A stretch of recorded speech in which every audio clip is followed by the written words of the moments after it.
10वें अध्याय में विभूति योग का वर्णन है।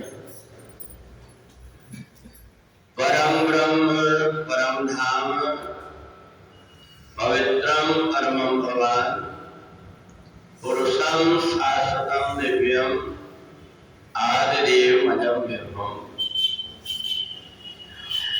10वें अध्याय में भगवान ने अर्जुन को अपनी विभूति के विषय में बताया कि मेरे अनेक रूप होते हुए भी और इस प्रकृति से मेरी निकटता है। प्रकृति की कहीं भी कोई वस्तु जाए उसमें ब्रह्म का कहीं ना कहीं व्यक्ति को अनुभूति हो जाती है।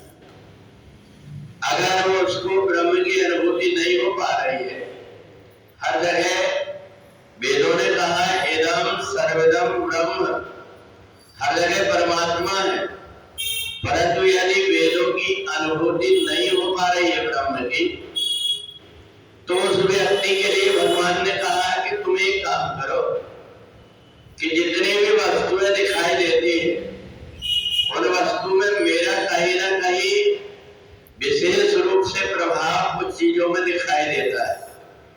पहाड़ दिखाई देता है, उसमें भी वृक्ष दिखाई देते हैं, मनुष्य दिखाई देते हैं, नदियां दिखाई देती है, हाथी दिखाई देते हैं, घोड़ा दिखाई देते, जो भी दिखाई देते हैं, जितने भी प्रजाति के पेड़ पौधे हैं, पर्वत है, नदियां हैं, उन सब में भी अगर ब्रह्म की अनुभूति नहीं हो पाती तो तुम विशेष रूप से मेरी अनुभूति कर सकते हो। जैसे पेड़ों में, सब पेड़ में अगर दिखाई नहीं दे रहे हैं तो तुम मेरे को पीपल के वृक्ष है, बड़का वृक्ष है, इन वृक्षों में यदि खोजने की कोशिश करोगे, इनमें जल देने लगोगे, इनको प्रणाम करने लगोगे, तो धीरे धीरे करके तुमको उसके अंदर कुछ दिव्य चीजें दिखने लगी। तो इसलिए हम भगवान की मूर्ति को स्थापित करके उस परमात्मा में जहां तहां अनेक प्रकार की मूर्तियां हैं, अनेक प्रकार के पत्थर है, धातुएं हैं, पर उन मूर्तियों में जहां हम विशेष रूप से प्रक्रिया करके और परमात्मा का आह्वान करते हैं, परमात्मा कहते हैं कि मैं वहां पर आकर के स्थापित हो जाता हूं। तो इसलिए जहां कहीं स्थापित नहीं है वहां पर भी पेड़ के रूप में, वृक्ष के रूप में, नदियों के रूप में, पशु और पक्षियों के रूप में, यहाँ तक के संत ऋषि मुनि महात्मा देवता राक्षस, इन सब में भी मैं कहीं ना कहीं रूप से, कोई ना कोई रूप से विद्यमान हूं। इसलिए हम जब परमात्मा की पूजन करते हैं तो हमारे लिए एक सुविधा होती है। हम परमात्मा की पूजन किसी भी जगह बैठ करके, किसी भी तरफ मुख करके बैठ करके निर्गुण निराकार परमात्मा का चिंतन कर सकते हैं। सगुण रूप की हमको पूजन करना है तो जहां कहीं किसी मूर्ति में भगवान का आवाहन किया गया है उसमें हम पूजन कर सकते हैं।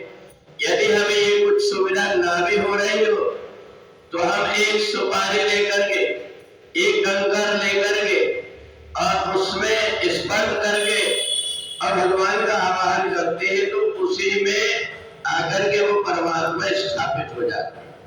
अर्जुन ने पूछा ये कैसे संभव? तो भगवान ने कहा मेरा विश्व रूप है, विश्व में हर जगह जहां जहां भी जाओ वहां पर वायु दिखाई देती है, परंतु वायु हमारी आंख से नहीं दिखाई देती।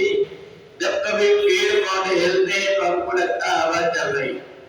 उसी प्रकार से प्रकृति के जहां जहां भी हम जाएंगे वहां वहां सब जगह परमात्मा है और परमात्मा की विशेष जगह हर जगह पर वायु तो है, पर हमारी गाड़ी पंचर हो जाए तो हम ऐसा सोचे हर जगह वायु है,